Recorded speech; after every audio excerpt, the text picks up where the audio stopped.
Diabetics हैं या kidney में स्टोन हो गया या गॉलब्लैडर में स्टोन हो गया या आंत का कुछ हिस्सा खराब हो गया है या कोई भी सर्जरी का इंडिकेशन बनता है तो सर्जरी तो करनी ही पड़ेगी। कितना वज़न उसमें कम होगा और टमी एकदम ही फ्लैट हो जाएगा जैसे हमें मूवीज़ में दिखता है वैसे हीरोइन की तरह हो जाएगा या तो वेट लॉस तो मुझे लगता है एक लाइफस्टाइल वो हो गया बीमारी की हमें करना ही है। तो जो यंग लड़के लड़कियों का जो स्लिम होने का ट्रेंड है उसमें हम ऑब्वियसली लाइपोसक्शन कमेंट करते हैं। सर लोग सर्जरी से बहुत ज़्यादा डरते हैं, आई मीन सर्जरी के नाम से डरते हैं, लेकिन ये मैं कहना चाहता हूँ कि काफ़ी हद तक ये सेफ है। आई मीन एक बार तो सर्जरी हमने करा ली और हम हो गए क्लीन हो गए। हाय एवरीबडी, आज हमारे साथ है डॉक्टर अनिल कलेर जो बहुत ही फेमस प्लास्टिक सर्जन है operating in Delhi NCR. So welcome to our show sir. So आज हम लोग बात करते हैं लाइपोसक्शन और टमी टक के बारे में।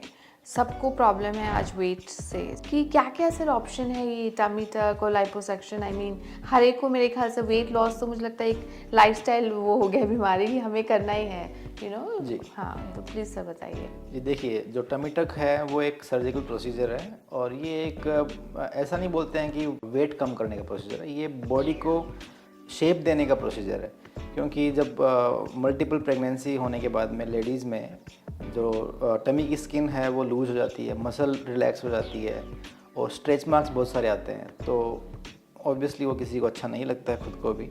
तो उन सबको हटाने का एक प्रोसीजर है जिसको हम टमी टक बोलते हैं, जिसमें हम कंबाइन करते हैं लाइपोसक्शन को और साथ में जो भी स्ट्रेच मार्क्स आई हुई स्किन है, लूज स्किन है, उसको निकाल देते हैं, मसल्स है उनको टाइट कर देते हैं। तो ये 2-3 चीज़ों का कॉम्बिनेशन है, इससे फिर बॉडी अच्छी खासी शेप में वापस आ जाती है। सर अच्छी खासी शेप का अगर आप थोड़ा सा बताओगे मुझे कि कितना वज़न उसमें कम होगा और टमी एकदम ही फ्लैट हो जाएगा जैसे हमें मूवीज़ में दिखता है वैसे हीरोइन की तरह हो जाएगा या जी देखिए, वो डिपेंड करता है जो इंडिविजुअल है उसकी फ़िटनेस पे। अगर वो फिट है और उस लेडी में केवल जो स्ट्रेच मार्क्स आए हैं स्किन में प्रेगनेंसीज़ के बाद में या मसल लूज़ हुई है, वो फिटनेस का जो एक्टिविटीज़ है वो अच्छी खासी मेंटेन करती हैं, डाइटिंग भी मेंटेन करती हैं, उसके बावजूद भी जो लोअर टमी है उसकी मसल टाइट नहीं हो रही हैं, क्योंकि जो नेचुरल प्रोसेस है जिसमें प्रेगनेंसी के बाद में जब मसल स्ट्रेच होती हैं फिर वापस से रिलैक्स होती हैं तो 100% वापस नहीं आती हैं। उसके लिए हमें मसल्स को सर्जिकली टाइट करना पड़ता है।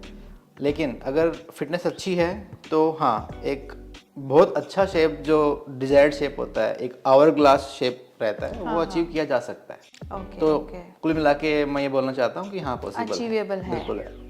Right sir. But also sir लोग सर्जरी से बहुत ज़्यादा डरते हैं, आई मीन सर्जरी के नाम से डरते हैं, तो ये कैसे होता है सर्जरी, थोड़ा सा इसको एक्सप्लेन करिए कि देखिए, सर्जरी तो ये भी एक टाइप का सर्जरी है, जैसे आंत का सर्जरी हो गया या कोई थायराइड का सर्जरी हो गया या कोई हाथ का या पैर का सर्जरी हो गया। सर्जरी ये भी वैसा ही है, लेकिन इसमें रिस्क कम होती है। रिस्क इसलिए कम होती है क्योंकि हम सारे ब्लड टेस्ट हैं और जो उसकी जो पेशेंट है उसकी फ़िटनेस के सारे ब्लड चेकअप करते हैं, उनको एक बेहोशी का एक पूरा पैनल रहता है, उसमें से निकलना है, सो दैट अल्टीमेटली जो रिस्क है वो ऑलमोस्ट 0.5% से भी कम रहता है। अच्छा, मतलब रिस्क होता ही नहीं है, बहुत ही कम नहीं होता है। हाँ, तो एक ऑब्वियसली सर्जरी से हर कोई इंसान डरता है। हाँ, लेकिन ये मैं कहना चाहता हूँ कि काफ़ी हद तक ये सेफ है। अच्छा, मतलब रिस्क फैक्टर। और सर कोई एज लिमिट है इसमें या कोई वो यंग, आजकल यंग लड़के लड़कियों में भी बहुत ट्रेंड है कि स्लिम होना है जी ऑल। जी, तो जो यंग लड़के लड़कियों का जो स्लिम होने का ट्रेंड है उसमें हम ऑब्वियसली लाइपोसक्शन रिकमेंड करते हैं, क्योंकि यंग लोगों में जो स्ट्रेच मार्क्स होना या स्किन लूज होना नीचे वाली या मसल वीक होना, ये सब चीज़ें नहीं होती अक्सर, तो उनमें सिर्फ लाइपोसक्शन सफिशिएंट होता है। अच्छा, तो उनके लिए लाइपोसक्शन और मेल फीमेल दोनों का एक ही प्रोसीजर है। मेल फीमेल दोनों में किया जा सकता है। ऑब्वियसली आजकल जो इंडस्ट्री ग्रो कर रहा है, सोशल मीडिया ग्रो कर रहा है, सबको अच्छा दिखना है, सबको परफेक्ट बॉडी चाहिए, सबको परफेक्ट बॉडी चाहिए, तो उसमें ये काफ़ी हेल्प करता है। मैं ये नहीं बोलूँगा कि इससे एकदम जादू हो जाता है, लेकिन आपको हेल्प करेगा, बहुत हेल्प करेगा। एक बार आपको रिजल्ट्स अच्छे खासे अचीव हो जाएगा, उसको मेंटेन करना फिर जो पेशेंट है उसका काम है। हाँ सर, वही मेंटेन करना उसी पे बहुत मैं आ जरूरी रही हूँ। है। हाँ कि सब मेंटेनेंस कैसे करते हैं उसका। आई मीन एक बार तो सर्जरी हमने करा ली और हम हो गए, स्लिम हो गए हैं, उसके बाद क्या खाना पीना सब में रोक टोक और सब जारी रहता है? मैं बोलना चाहता हूँ कि हाँ बिल्कुल रहता है। अगर डाइट अच्छी खासी कंट्रोल रखेंगे और फिटनेस अच्छी रखेंगे, फिजिकल एक्सरसाइज अच्छी रखेंगे, तो जो वो रिजल्ट्स हैं वो लॉन्ग टाइम के लिए रहते हैं। अच्छा, right. So combination of diet and exercise अगर वो लोग करें आफ्टर द सर्जरी, तो फिर ये आप लॉन्ग टर्म तक इसको मेंटेन कर सकते हैं।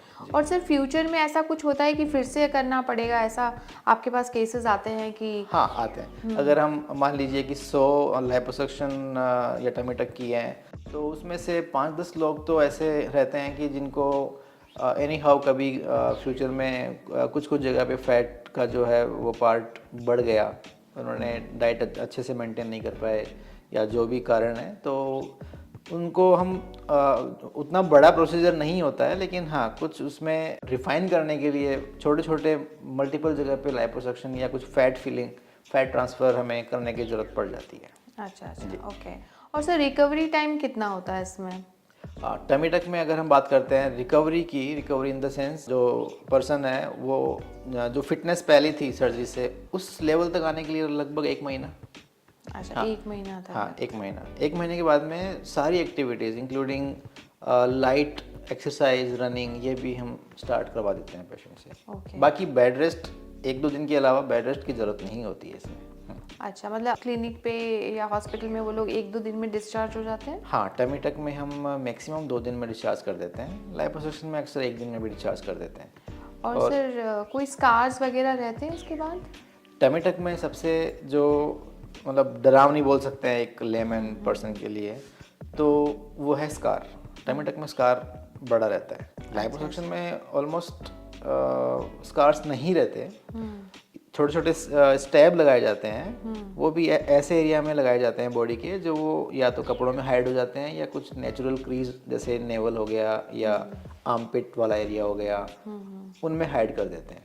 टमी टक का स्कार काफ़ी बड़ा होता है, बट लेकिन ये सुनने में ही डरावना है, वैसे इतना लाइफ तो कपड़ों वगैरह में ढक ही जाता है। जो कट्स है वो 100% कपड़ों के अंदर में या नेचुरल क्रीजेस में छुप जाते हैं। एंड सर लास्टली मैं ये भी जानना चाहूँगी कि जिन लोगों को मेडिकल कंडीशंस है, डायबिटिक्स हैं या हाई बीपी है, सबको डॉक्टर्स यही बोलते हैं कि आप वेट लॉस करिए, तो उसमें भी सर लाइपोसक्शन के लिए वो लोग जा सकते हैं? हाँ देखिए, अगेन ये एक टाइप की सर्जरी ही है। अगर फॉर एग्जांपल किसी पर्सन को डायबिटीज़ और हाइपरटेंशन दोनों है, लेकिन उनके किडनी में स्टोन हो गया या गॉलब्लैडर में स्टोन हो गया या आंत का कुछ हिस्सा खराब हो गया है या कोई भी सर्जरी का इंडिकेशन बनता है, तो सर्जरी तो करनी ही पड़ती है। उसमें एक एक्स्ट्रा रिस्क ऐड हो जाता है, जैसे आपने बात किया ना कि ये सेफ है कि नहीं है। तो अगर कुछ नहीं है, इंसान को एकदम हेल्दी है, फिट है, तो उसमें रिस्क ऑलमोस्ट नील होती है। अगर कुछ ऐसे फैक्टर्स ऐड होते हैं, डायबिटीज हो गया, हाइपरटेंशन हो गया, थायराइड हो गया, तो वो रिस्क जो है वो थोड़ा सा बढ़ जाता है। थोड़ा सा मतलब अगर नॉर्मल में 0.05% है, तो डायबिटीज हाइपरटेंशन के साथ में ये हो सकता है कि 1% या 2% तक चला जाए, उससे ज़्यादा कोई रिस्क नहीं। तो सर 1% 2% तो ठीक है, आई थिंक वो। हाँ, क्योंकि उसके पहले फिर से हम इसमें भी अगर किसी को डायबिटीज हाइपरटेंशन जो भी है उनका भी हम फिटनेस करवाते हैं, बेहोशी के लिए जो चेकअप होते हैं सारे वो करवाए जाते हैं। अगर ज़रूरत पड़ती है तो कार्डियोलॉजिस्ट हैं या फिजिशियन हैं, उनको दिखाया जाता है।